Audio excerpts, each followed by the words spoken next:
everyone, you're welcome back to our channel. Please, if you're new here, do well to subscribe to the channel, and also do not forget to hit on that notification bell so you get notified anytime we upload new videos. On today's video, we have got a hot topic that is stirring up a lot of buzz in the UK. Under reform latest election proposals, companies will face a higher 20% rate of national insurance when they employ foreign workers. Stay tuned, I'll be seeing you shortly.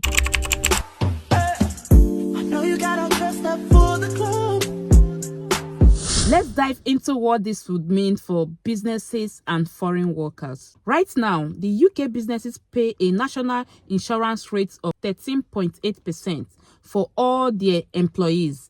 But with these new proposals, the rates would jump to 20% for foreign workers. So, why the change? Supporters said this hike could protect UK jobs and make sure companies contribute more to public services. According to them, is a fairer system, where the true cost of employing foreign workers is reflected. But hold on, people warn that this movement could actually backfire, making the UK less attractive to foreign workers and of course creating talent shortages in key industries. Businesses might struggle with higher costs, potentially affecting their competitiveness and their growth. Let's break this down. All those international students that are already here in the UK that will someday graduate, of course they will want to get a job, isn't it? Yeah. Okay. So at the end of the day, getting these jobs are going to be difficult for these people. Outside that, let's even look at it, because I feel personally that the reason why they are bringing out all this is because they want to make UK look unattractive to foreigners. If you already know that if you're coming to the UK to study, of course, at the end of your study, you're expected to go back because nobody will want to employ you. Telling companies to pay as high as 20%, okay, as national insurance contribution when they employ foreigners is another way of telling them not to employ foreigners. It will definitely have a cost effect on the company. That is the truth, okay? If this goes on, guys, I have come to realize that they are three segments of people that may likely suffer for this. First is students. Have students being enrolled in universities here in the UK, foreign students, and at the end of their studies, they will want to switch from study visa to skilled worker visa. And secondly, let's look at it from the company's perspective. Okay, now these companies have been struggling to build their finances, their capital, and of course trying to cope with the economy. Got into a conversation with a business owner here in the UK. He said, as a business owner, this proposal is a big concern to him. Okay, I'm going to read it out because it's a proposal that I actually got from him as a feedback. Okay, he said, we rely on talent from across the world, and a higher national insurance rate could really impact our ability to hire and grow. We might have a rethink over our hiring strategy, which could hurt our innovation and expansion. So this is actually coming from a business owner here in the UK.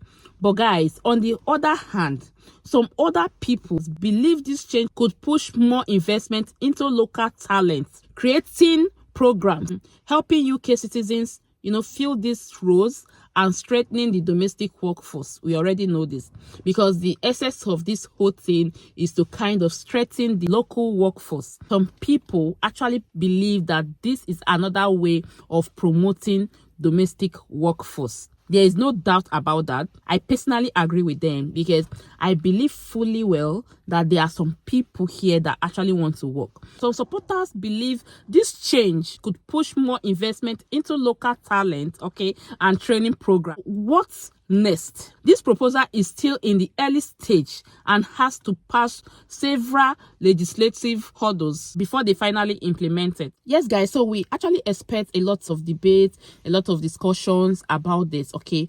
But then it's crucial to stay informed. The reason why I am bringing this to you. As it stands now, for any employer to employ anyone in the UK, they will have to pay national insurance contribution of 13.8%.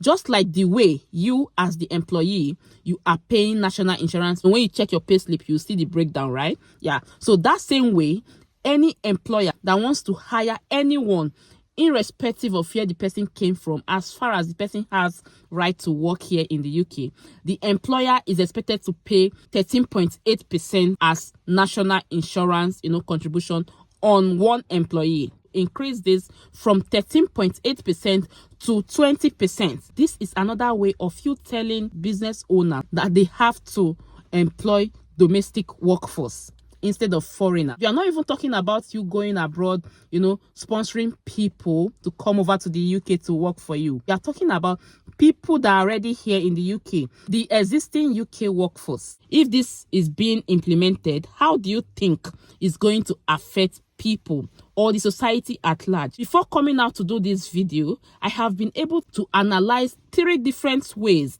that I personally feel that it may likely affect not just people, but even the society. In as much as we understand that you still have British people going to school, so that means that they still want to end up working with their certificates, isn't it? Yeah. Because this person, is in his hometown, in his home country, is comfortable, he's living fine, he can apply for benefits if he wants to. This person may likely not have enough time, to work for that company. You see some people picking up part-time jobs, just for a couple of hours, in a week, couple of hours in a month, just to sustain themselves. And once they are able to make this sustainability for themselves, they are fine with it. That is one. We have quite good number of people in the university right now as we speak, studying, spending their money, investing in education, hoping that at the end of their studies they are going to be exposed to the labor market. The amount of school fees that these international students end up paying is cumbersome. You see someone paying as high as 15,000-20,000 pounds just 1 year on a 1-year course. So if you are going for 2-3 years course, calculate that. Lastly, I personally feel that it's going to have effect on these companies, because these companies, they are more reliant on foreign workers. That is the truth. If you check the NHS today, you will see that the higher percentage of people working in the NHS are non-British nationals. Imagine a company that has over 10, 20, 30 foreign workers. Of course, they will be paying huge amount of money on national insurance contribution. So I personally feel that this may likely affect the profitabilities of these companies. It's going to affect the cost of running the company, which we know the main reason why any business is being established is to make profit. If this comes into place, the cost of production is going to go high. The cost of running the business is going to go high. And because of this, the cost of products will definitely go high. At the end of the day, you find out that consumers would be at the receiving end. Consumers like you and I are going to be at the receiving end because the cost of living may likely go up. The cost of getting foodstuffs, the cost of transportation. So I personally feel that they should have a rethink. We understand that there is a way they can actually go about this. You will always give your people priority. Do not forget that this is a proposal that has to do with an election. When it's election period like this, you see so many things coming up, just like the way it is in your home country during election. You see so many people coming out with their debate, trying to do proposals, what they will do if they finally get into power. So I feel that they should have a rethink. They should check the advantage, the benefits, and of course, consider the disadvantages that may come with this. Let me know your thoughts about this. Please do well to share this video, like this video, and do not forget to subscribe to the channel if you are interested in UK immigration news. Thank you again for watching, and I remain blessed and Mozozo. See you on my next one. Bye.